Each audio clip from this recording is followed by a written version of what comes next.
ಆತ್ಮೀಯರೇ, ನಿಮಗೊಂದು ಇವತ್ತು ಹೊಸ ಸುದ್ದಿ ತಂದಿದ್ದೇನೆ. ಅದು ಅಂತಿಂತ ಸುದ್ದಿಯಲ್ಲ.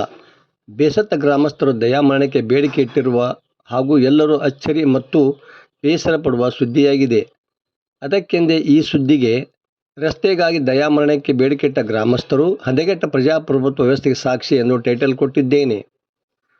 ಸುದ್ದಿ ಕೇಳಿದ ನಂತರ ನಿಮ್ಮ ಅಭಿಪ್ರಾಯ ಅನಿಸಿಕೆ ಬಹಳ ಮುಖ್ಯ. 16 ವರ್ಷಗಳಿಂದ ಹದಗೆಟ್ಟ ರಸ್ತೆಯನ್ನು ನಿರ್ಮಿಸುವಂತೆ 16 ಬಾರಿ ಹೋರಾಟ ಮಾಡಿದರೂ ನಿದ್ರೆಗೆ ಜಾರಿರುವ ಅಧಿಕಾರಿಗಳಾಗಲಿ, ಕ್ಷೇತ್ರ ಪ್ರತಿನಿಧಿಸುವ ಸಂಸದರಾಗಲಿ, ಶಾಸಕರಾಗಲಿ, ವಿಧಾನ ಪರಿಷತ್ ಸದಸ್ಯರಾಗಲಿ, ಕೊನೆಗೆ ಜಿಲ್ಲಾಧಿಕಾರಿ ಅಥವಾ ತಹಶೀಲ್ದಾರರಾಗಲಿ ಸಕಾರಾತ್ಮಕವಾಗಿ ಸ್ಪಂದಿಸಿಲ್ಲ. ಇದರಿಂದಾಗಿ ಬೇಸರಗೊಂಡಿರುವ ಗ್ರಾಮಸ್ಥರು ಕೊನೆಗೆ ನಮಗೆ ದಯಾಮರಣಕ್ಕೆ ಅವಕಾಶ ಮಾಡಿಕೊಡಿರಿ ಎಂದು ಕೇಳುತ್ತಿರುವುದು ಪ್ರಜಾಪ್ರಭುತ್ವದ ಅವ್ಯವಸ್ಥೆಗೆ ಹಿಡಿದ ಕೈಗನ್ನಡಿಯಾಗಿದೆ. ಗದಗ ಜಿಲ್ಲೆ ಲಕ್ಷ್ಮೇಶ್ವರ ತಾಲೂಕಿನ ಕೊನೆಯ ಗ್ರಾಮ ಬಾಲೇಶ್ವರ ಗ್ರಾಮಸ್ಥರ ಶೋಚನೀಯ ಪರಿಸ್ಥಿತಿಯ ಕಥೆ ಇದು. ಪ್ರಜಾಪ್ರಭುತ್ವ ವ್ಯವಸ್ಥೆಯಲ್ಲಿ ಪ್ರಜೆಗಳೇ ಪ್ರಭುಗಳು. ಆದರೆ ಇದು ಭಾಷಣದಲ್ಲಿ ಹೇಳುವುದಕ್ಕೆ, ಪುಸ್ತಕದಲ್ಲಿ ಬರೆಯುವುದಕ್ಕಷ್ಟೇ ಸೀಮಿತವಾಗಿದೆ. ನಿಜಕ್ಕೂ ಕಾರ್ಯರೂಪಕ್ಕೆ ಬರುವುದು ಬಹಳ ಕಷ್ಟ.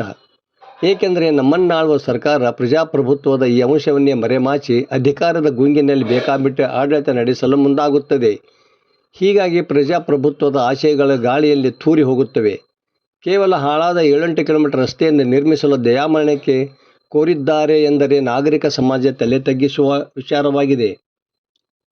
ಬಾಲೇಶ್ವರ ಗ್ರಾಮಸ್ಥರು ಸರ್ಕಾರಕ್ಕೆ ತುಂಬಬೇಕಾದ ಎಲ್ಲ ರೀತಿಯ ತೆರಿಗೆಗಳನ್ನು ಕಟ್ಟುತ್ತಿದ್ದರೂ ಕೂಡ ಪ್ರಜೆಗಳಿಗೆ ಮೂಲಭೂತ ಸೌಕರ್ಯಗಳಾದ ರಸ್ತೆ, ಕುಡಿಯುವ ನೀರು ಒದಗಿಸುವುದು ಜನಪ್ರತಿನಿಧಿಗಳು ಹಾಗೂ ಅಧಿಕಾರಿಗಳ ಕರ್ತವ್ಯ. ಆದರೆ ರಸ್ತೆ ಹಾಳಾಗಿ ದಶಕ ಕಳೆದರೂ ಸಹ ಇನ್ನೂ ನಿರ್ಮಿಸದಿರುವುದಕ್ಕೆ ಏನೆನ್ನಬೇಕು? ಎಲ್ಲವನ್ನೂ ಸರ್ಕಾರಕ್ಕೆ ನೇರವಾಗಿ ಕೇಳುವುದು ಪ್ರಜೆಗಳಿಗೆ ಸಾಧ್ಯವಿಲ್ಲ. ಅದಕ್ಕೆಂತಲೇ ಓಟು ಹಾಕಿ ಜನಪ್ರತಿನಿಧಿಗಳನ್ನು ಆಯ್ಕೆ ಮಾಡಿರುತ್ತೇವೆ. ಅವರು ತಮ್ಮ ಕ್ಷೇತ್ರದ ಸಮಸ್ಯೆಗಳ ಕುರಿತು ಸರ್ಕಾರದ ಗಮನ ಸೆಳೆಯಬೇಕು. ಆದರೆ ಇಲ್ಲಿ ಆಗಿರುವುದೇನು? ವ್ಯವಸ್ಥೆ ಎಲ್ಲಿ ಹದಗೆಟ್ಟಿದೆ ಎಂಬುದರ ಕುರಿತು ಪರಾಮರ್ಶೆ ನಡೆಯಬೇಕಾಗಿದೆ. ಜನರ ಹೋರಾಟದ ಫಲವಾಗಿ ರಸ್ತೆ ನಿರ್ಮಿಸಲು 2 ಬಾರಿ ಸರ್ಕಾರದಿಂದ ಅನುದಾನ ಬಿಡುಗಡೆಯಾಗಿ ಒಮ್ಮೆ ಟೆಂಡರ್ ಕೂಡ ಕರೆಯಲಾಗಿತ್ತಂತೆ. ಆದರೆ ಅದ್ಯಾವ ಕಾರಣಕ್ಕೆ ಕೆಲಸ ಚಾಲೂ ಆಗಲಿಲ್ಲ ಎಂಬುದು ಮಾತ್ರ ಯಕ್ಷ ಪ್ರಶ್ನೆಯಾಗಿ ಉಳಿದಿದೆ. ಕರೆ ಹೇಳುವುದಾದರೆ ಸುರುಣಿಗಿಂದ ಬಾಲೇಶ್ವರಿಗೆ ಹೋಗುವ ರಸ್ತೆ ಸಂಪೂರ್ಣ ಗುಂಡಿ ಬಿದ್ದು ಹಾಳಾಗಿ ಹೋಗಿದೆ. ಬೈಕ್ ಸವಾರರು ಕೂಡ ಈ ರಸ್ತೆಯಲ್ಲಿ ಬೈಕ್ ಓಡಿಸಲು ಭಯಪಡುವ ಪರಿಸ್ಥಿತಿ ಇದೆ. ಒಂದು ಗುಂಡಿ ತಪ್ಪಿಸುವಷ್ಟರಲ್ಲಿ ಮತ್ತೊಂದು ಗುಂಡಿ ಎದುರಾಗಿ ಸವಾರರು ಎಲ್ಲಿ ಹೋಗಬೇಕೆಂಬುದೇ ಗೊತ್ತಾಗುವುದಿಲ್ಲ. ಆಗ ಆಯತಪ್ಪಿ ಬಿದ್ದು ಪ್ರಾಣಕ್ಕೆ ಕಂಟಕ ತಂದುಕೊಳ್ಳುತ್ತಿದ್ದಾರೆ.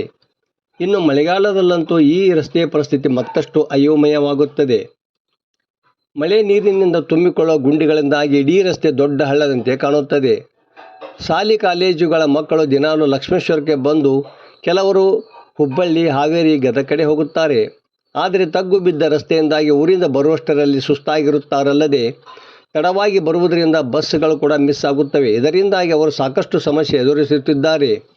ಇನ್ನು ಇದೇ ಪರಿಸ್ಥಿತಿ ಸಾಮಾನ್ಯ ಜನರದ್ದು ಕೂಡ ಆಗಿದೆ. ರಸ್ತೆ ಮಾಡಿಸ್ರಿ ಅಂತ ನಾವು ಭಾಳ ಸಲ ಹೋರಾಟ ಮಾಡೇವಿ. ನಮ್ಮ ಹೋರಾಟಕ್ಕೆ ಸ್ಪಂದಿಸಿ ಸರ್ಕಾರ 7 ಕೋಟಿ ಅನುದಾನವನ್ನು ಬಿಡುಗಡೆ ಮಾಡಿತ್ತು. ಆದರೆ ಕೆಲವರು ತಮ್ಮ ಲಾಭದಾಸೆಗಾಗಿ ರಸ್ತೆ ಆಗಲು ಬಿಡುತ್ತಿಲ್ಲ. ಎಲ್ಲರಿಗೂ ಹೇಳಿ ಹೇಳಿ ಸಾಕಾಗೈತಿ. ಅದಕ್ಕೆ ರಸ್ತೆ ಮಾಡಿಸ್ತಿದ್ರೆ ನಮಗೆ ದಯಾಮರಣಕ್ಕೆ ಅವಕಾಶ ಮಾಡಿಕೊಡ್ರಿ ಎಂದು ಬಾಲೇಶ್ವರ ಗ್ರಾಮ ಪಂಚಾಯತ್ ಮಾಜಿ ಅಧ್ಯಕ್ಷ ಯಲ್ಲಪ್ಪ ಸುರುಣಿ ಹಾಗೂ ಇನ್ನಿತರರು ಬೇಸರ ವ್ಯಕ್ತಪಡಿಸುತ್ತಾರೆ. ಪ್ರಜಾಪ್ರಭುತ್ವ ವ್ಯವಸ್ಥೆಯಲ್ಲಿ ಪ್ರಜೆಗಳು ಪ್ರತಿನಿಧಿಗಳನ್ನು ಪ್ರಶ್ನಿಸುವ ಹಕ್ಕನ್ನು ಹೊಂದಿದ್ದಾರೆ. ತಮ್ಮ ಹಕ್ಕಿಗಾಗಿ ಹೋರಾಡುವ ಬದಲು ದಯಾಮರಣಕ್ಕೆ ನಿರ್ಧರಿಸಿರುವುದು ಪ್ರಜಾಪ್ರಭುತ್ವದ ವಿಪರ್ಯಾಸವಲ್ಲದೆ ಮತ್ತೇನು? ನಿರೂಪಣೆ ನಾಗರಾಜ್ ಹಣಿಗೆ, ಪ್ರಜಾಧ್ವನಿ, ಲಕ್ಷ್ಮೇಶ್ವರ.